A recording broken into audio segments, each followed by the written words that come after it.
कधीच नाही चुकणार तुमचे फेवरेट टीव्ही शोज झी5 सोबत, तेही एकदम फ्री। हो मास्तरीन बाई, दिसत्या उभ्या का तुम्ही? काय दातखिळी बसली का काय तुमची? सांगा, का मारलं तुम्ही त्या पोराला?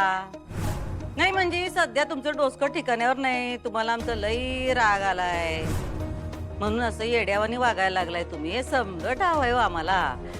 पण तुम्ही एवढ्या खालच्या थराला जाल असं वाटलं नव्हतं आम्हाला। एवढ्या बारक्या पोराला मारलं तुम्ही। तुमचा राग, तुमचं काय म्हणतात ते फ्रस्ट्रेशन, ते एवढ्या लेकरावर काढलं तुम्ही। हा, एवढा लहान पिल्लू आहे ती, किती मारलं त्याला बघितलं? तुम्हाला काय येड्याचे झटके बिटके यायला लागले की काय? हा, का मारलं त्याला सांगा की? आता हे प्रकरण वाढलं तर जाशीला नव 12च्या भावात। आमच्या शाळेचं नाव खराब करू लागलं तुम्ही। एवढी भाषणबाजी करते तुम्ही। हा, मुलं शिकली पाहिजे आणि आता काय करता?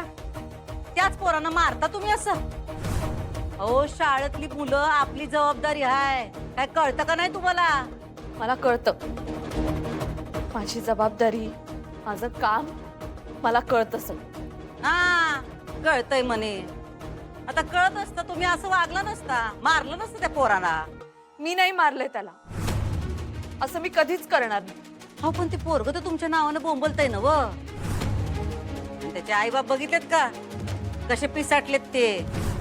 आता आम्ही इथं आहोत म्हणून ते थांबलेत, आता कवाच तुम्हाला पोलीस स्टेशनात घेऊन गेले असते। अहो, पण मी काही केलंच नाहीये तर का नेतील मला पोलिसात?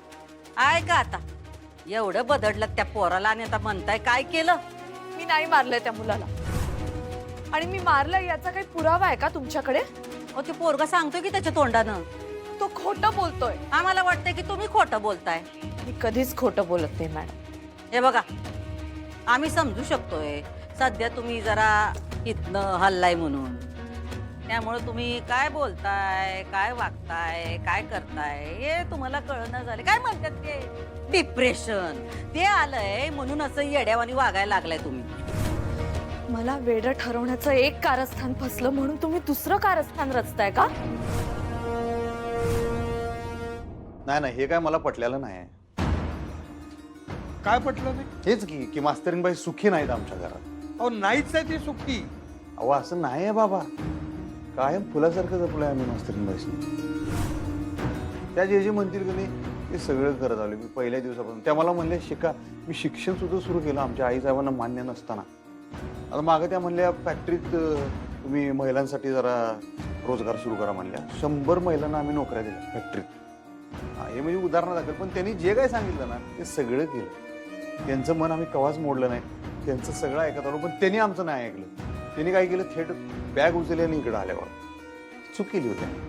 हो, चुकलं ना तिचं, तिचं खूप चुकलं।